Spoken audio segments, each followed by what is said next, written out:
¿Por qué la serie de Cleopatra de Netflix es tan nefasta y no es por lo que todo el mundo dice?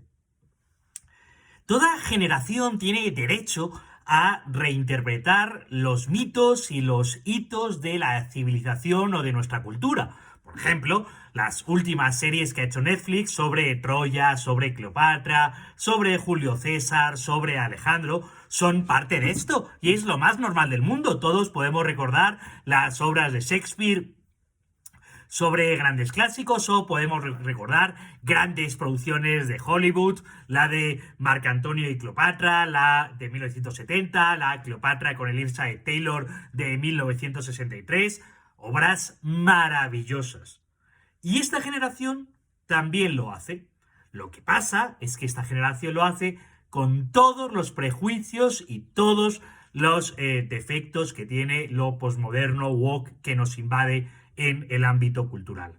Así, comienzan haciendo unas series en las que nos ponen por una parte interpretación o ficción y por otra parte nos ponen a expertos hablando, de tal manera que caemos en la falacia de los expertos, ¿no? Parece que lo que estas personas dicen es incuestionable y por tanto estás viendo, ya no estás viendo una ficción, estás casi en una clase en la que se supone que te están enseñando. Sin embargo, las interpretaciones de estos supuestos expertos son perfectamente cuestionables, los guiones son perfectamente cuestionables y hay partes que se deciden ocultar, partes que se deciden incidir, afirmaciones que se podrían condicionar. Por tanto, lo llamativo de esta generación es que no hace una interpretación de ficción como han hecho todas las anteriores y nadie tenía problema alguno en esto. Hacen una interpretación de ficción con pretensión de cientificidad. Y eso sí es un problema grave. En la serie de Cleopatra, la primera frase que se nos dice sobre Cleopatra es que era negra.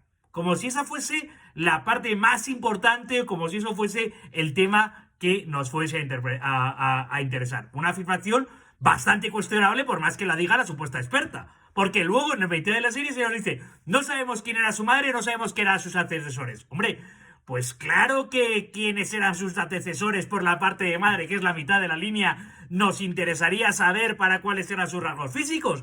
Claro que era algo relevante. No puedes hacer una afirmación tan rotunda y tan poco sustancial para el tema que nos ocupa para empezar la serie y luego decir que, bueno, a lo mejor ya no, a lo mejor ya veremos. Hombre, ese es otro cuestionamiento grave, ¿no?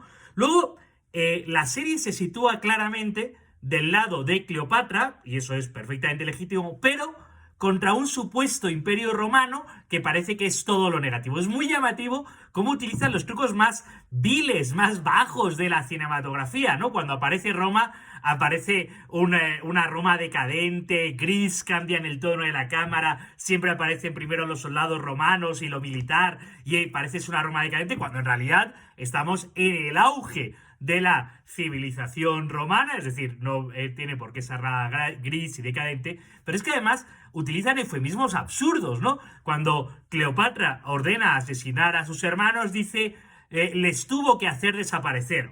Bueno, y cuando Julio César ordena asesinatos es ordenó asesinatos. Hombre, oiga, no sé, bueno, entiendo que esté de su lado, pero bueno, aquí hay dos lados y no puede ser tan parcial y tan ridículo. Además, se saltan partes importantes. Ahora me voy a ir a la serie de Alejandro, donde son capaces de hacer una serie, sobre todo Alejandro, en la que solo nombran una sola vez a Aristóteles así de pasada. Hombre, y que Aristóteles fuese el prefector, el profesor de Alejandro, me parece que es bastante relevante. Se saltan, por ejemplo, la parte del encuentro con Diógenes, que también me interesaría bastante. Hay muchas cosas que se están saltando, ¿no?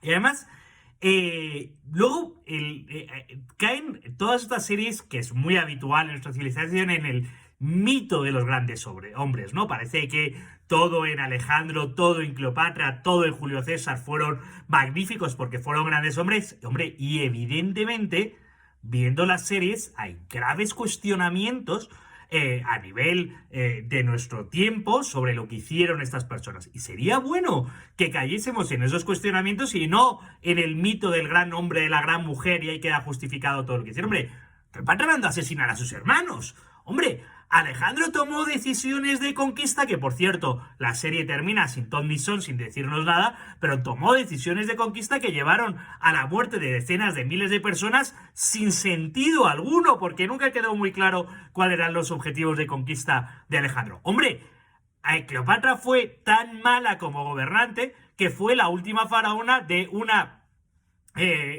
concatenación de dinastías y faraones que llevaba más de 3.000 años gobernando, y ella fue la última. Evidentemente está en franca decadencia Egipto, pero bueno, a lo mejor pudo haber tomado mejores decisiones y preservar su dinastía, que es su primer deber como faraona.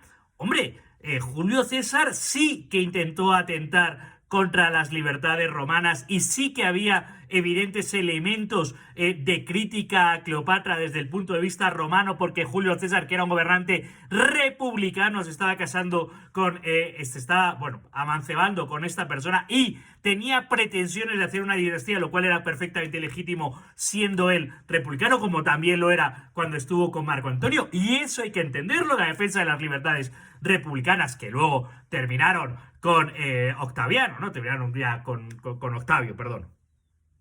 Cuando ya Julio César fue asesinado, precisamente por eso, y en gran parte por sus uniones con Cleopatra, que hay que decirlo. En definitiva, claro que toda generación tiene derecho a interpretar la historia y los mitos y los hitos de nuestro pasado y nuestra civilización y de nuestra cultura. Eso es hacer cultura, eso es maravilloso y es legítimo. A mí me alegra que Netflix ofrezca a sus suscriptores documentales como estos 3 que estamos comentando. Pero también los espectadores y también la otra parte, que somos los consumidores de productos culturales, podemos criticarlos, y en este caso es muy criticable. Y lo que me parece sorprendente es que se hayan intentado cerrar a las críticas como si no hubiese nada que criticar. Claro que sí. Ojalá sepamos más de todos los grandes antecesores de nuestra cultura y civilización, porque nos hará a todos más cultos.